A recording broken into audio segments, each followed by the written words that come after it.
اسلامی جو کیلنڈر ہوتے ہیں نا، دینی کیلنڈر، اس میں آپ نے دیکھا ہوگا کہیں کسی تاریخ میں قمر در عقرب لکھا ہوتا ہے۔ جب تاریخ لینے کے لیے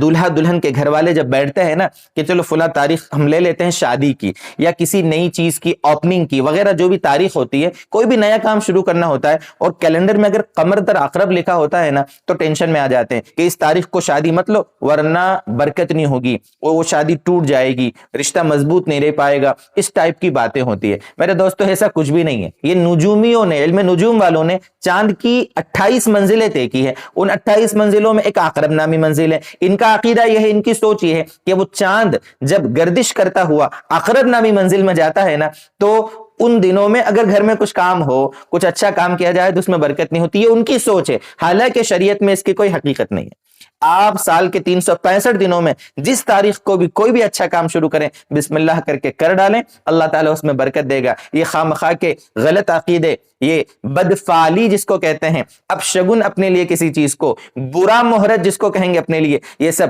ہمارے عقیدے نہیں ہیں۔ میرے دوستو، اسلامی عقیدہ یہ ہے کہ بسم اللہ کر کے کسی بھی دن آپ کام شروع کر ڈالیں۔